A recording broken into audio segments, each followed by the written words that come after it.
Shalom teman-teman. Dalam kesempatan kali ini saya akan membahas atau membuat tugas saya dari Pak Novi membuat penafsiran ayat Alkitab dengan perbandingan 5 versi Alkitab dalam Perjanjian Lama dan Perjanjian Baru.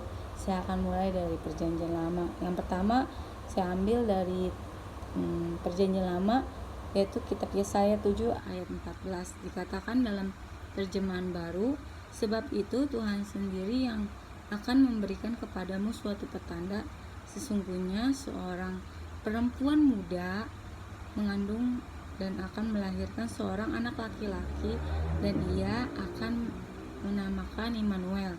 Terjemahan Lama, maka sebab itu diberikan Tuhan sendiri suatu tanda alamat kepadamu kelak, bahwasannya anak darah itu akan mengandung dan beranak laki-laki seorang, dan dinamainya akan dia Immanuel.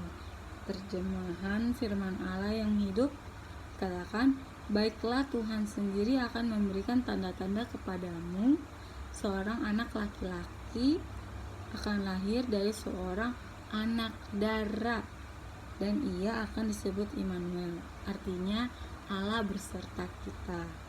King James Version dikatakan, karena itu Tuhan sendiri akan memberikan Anda sebuah tanda. Lihatlah, seorang perawan akan mengandung dan melahirkan seorang putra, dan akan menamainya Immanuel. Dan yang kelima, Alkitab yang terbuka atau AYT katakan, karena itu Tuhan sendiri akan memberimu suatu tanda ini, seorang perawan akan mengandung dan melahirkan seorang anak laki-laki, namanya akan disebut Immanuel. Yang saya garis bawahi adalah dalam 5 versi bahasa ini, terjemahan yang pertama, terjemahan baru, dikatakan perempuan muda, dan terjemahan lama anak darah. Firman Allah yang hidup, anak darah. King James Version perawan, dan Alkitab yang terbuka yaitu perawan. Oke. Menurut saya ini ayat ini berhubungan tentang nubuat mengenai kelahiran Yesus. Mengapa dikatakan dalam berbagai versi berbeda-beda? Saya ambil dalam KKBI atau Kamus Besar Indonesia, dikatakan seorang perempuan yang patut menikah. Dan kenapa artinya berbeda-beda? Menurut saya itu bahasa atau kata-katanya sesuai zaman itu, sesuai abad atau tahun pada masa itu, tapi memiliki arti sama. Perempuan muda, anak darah, perawan atau apa, itu sama, memiliki arti seorang wanita yang siap menikah atau yang sudah menanjak dewasa, yang udah siap menikah. Nah, itu menurut saya pribadi. Nah, kurang lebihnya seperti itu. Yang kedua saya ambil dalam Perjanjian Baru 2 Petrus 1 ayat 20, dikatakan dalam 5 versi Alkitab.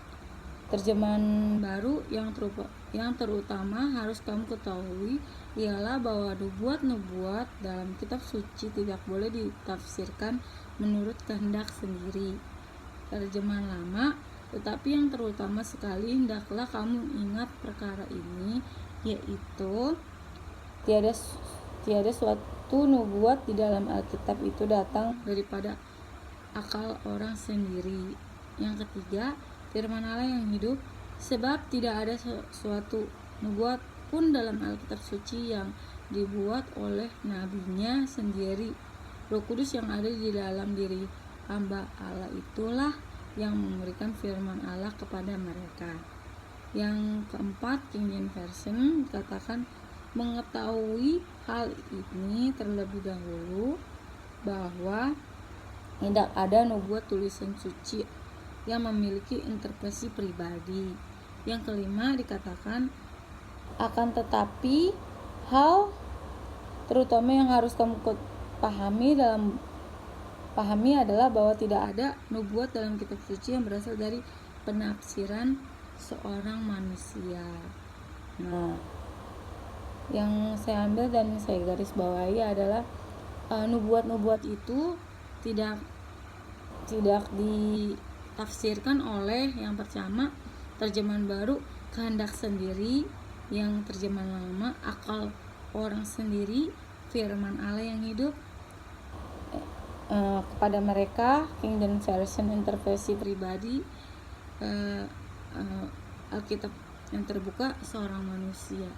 Nah, penjelasan saya adalah dikatakan bahwa nubuat-nubuat dalam Alkitab suci tidak boleh ditafsirkan menurut kehendak sendiri, sebab tidak pernah nubuat dihasilkan oleh kehendak manusia, tetapi oleh dorongan Roh Kudus orang-orang berbicara atas nama Allah. Nah, kita kan lagi belajar penafsiran. Penafsiran ini kita belajar dari nol, dari yang nggak tahu jadi tahu.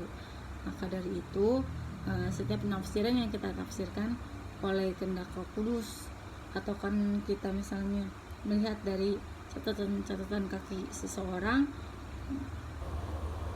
tapi sejauh ini saya baca Roh Kudus yang mengurapi untuk bisa menafsirkan. Sekian dan terima kasih dari saya. Shalom.